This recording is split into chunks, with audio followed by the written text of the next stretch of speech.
Magandang araw po, Mang Kanor. Nandiyan po ba si Boyet? Ay nako, wala. Inutusan ko sa bayang kahapon pe. Yayayain ko po sana sa bukas sa bayan sa orientation po ng ICT. Diyan po sa pitch center sa munisipyo. May problema po ba, Mang Kanor? Ang laki nga ng problema ko sa aking palayan ngayon. Kung kailan pa malapit ng anihin, at saka pa umatake yung neck rot na tinatawag. Bakit po, Mang Kanor? Ano po bang nangyari? Eh nako, balita ko kasi sa Karatig Bayan na umaatake na yung neck rot. Hindi ko naman makontak yung aming extension worker gawa nung siya ay may sakit. Kaya hindi ko alam ngayon kung saan dapat lumapit. Kaya ako nagkakaganito ngayon eh. Nasubukan niyo po bang pumunta sa KFC sa bayan? Sa pitch center po. Hindi pa. Yun nga ang problema ko eh. Napakalayo ang kabayanan dito. Problema ko yung pamasahe. Mag-text po sa PhilRise. Meron ba nun ngayon? Sa palagay ko po, dito makakatulong ang K-Agrinet sa inyo. Kaya niyayayag ko po si Boyet na dumalo ng orientation bukas sa bayan. At sa papanong paraan ako matutulungan yan?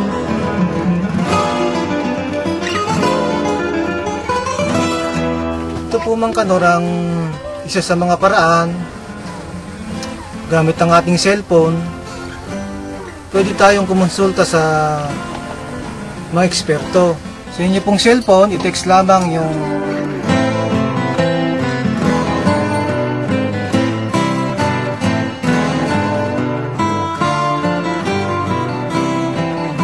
Gaano ba namang kabilis ang sagot ng cellphone na ito? maghintay po tayo at sa ilang sandali lamang ay may matatanggap po tayong sagot. Ngayon pa lang talagang may liwanag na at pag-asa yung aking palayan. Ay opo naman, dahil hindi lang po sa palay ang makukuha nating impormasyon, hindi po sa ibang produkto pa. Ay talaga? Maganda nga yan. Narito pa po ang ibang paraan upang makakuha ng impormasyon sa pangkabuhayan at agrikultura. Magandang araw, ako si Hazel Alvarez.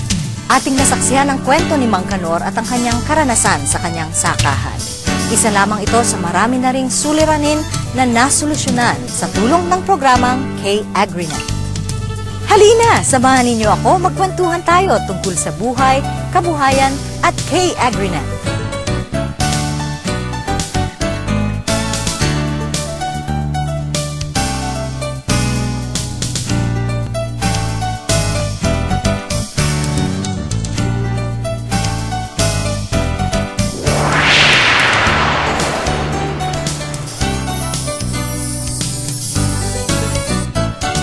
Kayo po ba ay magsasaka, mangingisda, local extension worker?